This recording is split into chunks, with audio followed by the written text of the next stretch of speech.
Hi everyone, my name is Lillian and welcome to my channel Alpha Genesis. So today I'm going to cover the topic of how to get into Harvard. And the reason why I'm doing this is because I've received a lot of comments and some emails, you sneaky few, sending me, profile information and asking me what I think people's chances are. And I received these messages, yes, for PhD students, but I've also been receiving them for undergrads, so I wanted to make a video just addressing that topic. To be clear, this is going to be the only video I do on this, and the reason why is I want to make it clear, just because I got into a Harvard PhD program doesn't mean that I'm qualified to look at people's applications and be able to tell if they can get in or not, right? If you want to get into Harvard or any of these prestigious programs or any program, you have to demonstrate that you are a good fit. One of my commenters had actually noticed that I've used this phrase before and I wanted to clarify. A good fit means that you would fit into the culture of the school and help the school meet its goals as an institution. And a part of that is about you and your application, yes, but it's about what you bring to the institution that will, make it more prestigious, give it more money, etc., right? For some institutions, this is like a theme in your application. So for example, I went to an undergrad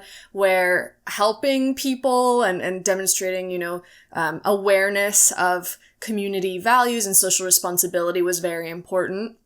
For other institutions, it may be, being the top caliber applicant, being the very best in your field, etc.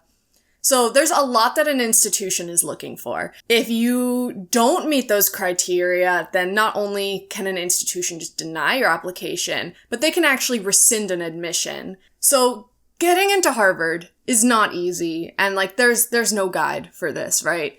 So I'm going to be reading applications that I've received from an email, and I'm going to give my thoughts on things, but I'm not qualified to do this. I haven't sat on admissions committees. I haven't talked extensively with professors about this. And I really don't think that I'm the person people should be asking for this to get actual legitimate information on how to get in.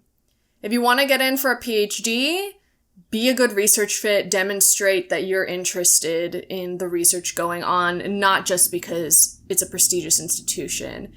I'm not even going to touch on undergrad because I didn't go to Harvard for undergrad, right? I didn't apply to Harvard as an undergrad, so I'm just not qualified for that. All right, so I'm going to start reading emails that were sent to me. Hi, Lillian. I just finished my first years of master's degree in neurobiology, and I'm strongly interested in pursuing a PhD in neurobiology, possibly molecular biology. I will be applying this fall for the fall of 2020. Since sophomore year in college, I wanted to be a neuroscientist, but now being a graduate student and taking all the advanced courses, I realize how much I enjoy molecular biology aspects of neuroscience, various signaling pathways, and how dysregulating one single aspect, for instance, MAP kinase pathway, can lead to cancer and other disorders. Unfortunately, until grad school, I didn't have much laboratory experience except for senior year, but lab wasn't too active and I didn't get much out of it other than learning how to work with rats and mice. I also didn't have much lab experience. I did have more intensive experiences, but one thing I want to highlight is you do have experience working with rats and mice. That's something you can talk about, right? It's not like you don't have any research experience. The reason why I had to go into MS first and not into PhD right away was also my GPA, which was only a 3.25. I am not qualified to talk about GPA with regards to these applications, but I will say that I know people who have gotten into the Harvard PhD program with GPAs that are like that. Again, a PhD is a research degree, so what they care more about is your research, and yes, they want you to do well in your classes, and that is important, and it is harder to get in, I think, if you have a lower GPA, but GPA isn't the most important thing. I played varsity tennis to pay for my tuition, and I'm an international student, so language was an issue when I started college, so that partly explains my low GPA.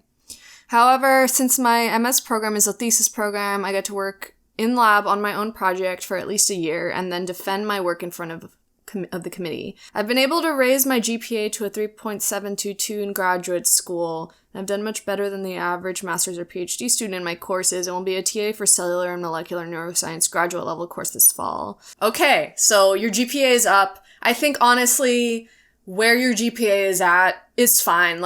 So this isn't med school applications, right?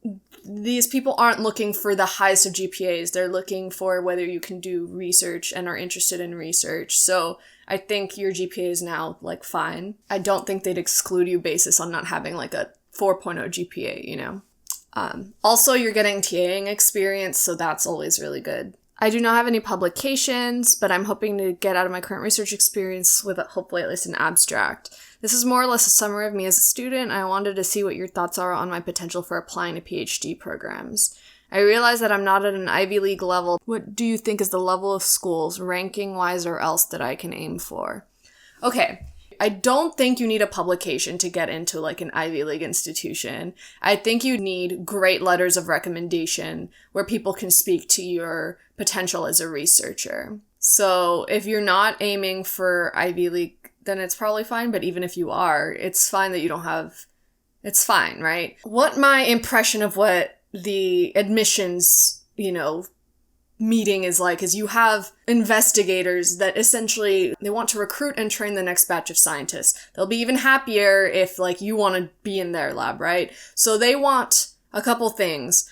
Are you really interested in research, and why? What are your general goals? Did you actually learn something from your research experience that was more than just, being a tech, right? More than just following recipes. Did you take interest in your research experience, right? So from reading your application, you can kind of tell that, GPA, GRE scores, and my program has just become GRE optional. A lot of these surface level details, I don't think are what's gonna necessarily make or break you, right? What matters is the letters of recommendation you're going to be getting and how you write about your experiences. So, from this email, I can tell that you care about research and you got super interested in it. So, yeah, you meet that requirement. But without being able to read letters of references and seeing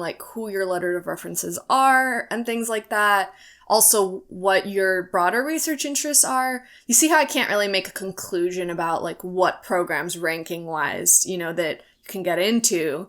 It really depends on the program because every program has specific bends, right? So if you want to be competitive for a particular program, be able to write about your research well, get the best letters of recommendations you possibly can, and make sure that the program you're applying to actually fulfills your research interests, right? You can be the best applicant in the entire world, but if you say you want to study A and no one in that department studies that, then you're not going to get in. I didn't say I wanted to go to Harvard because it was the best institution and very rich and had a lot of money, or just because it's Harvard, right? It's because it had something very specific to its program that I really liked, and then I demonstrated how it is that I would be a good fit, which again, meaning here are the components of my application. This is what I would bring to the university. This is why admitting me would make your university look great, right? Hi, Lillian. I'm a PhD student in my first year from Morocco. I'm working in essential oil bioactivity, and there's chemical characterization, and I want to make a research internship in the USA, and why not Harvard? So can you give me advice, and how can I achieve that?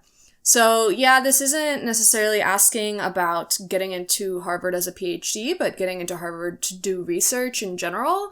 And I'd ask you, why Harvard, right? Saying why not Harvard, it's not really going to motivate things, right? If you want to do research at Harvard, well, is Harvard the best place to, do what you're studying? Because Harvard's not the best place for everything, right?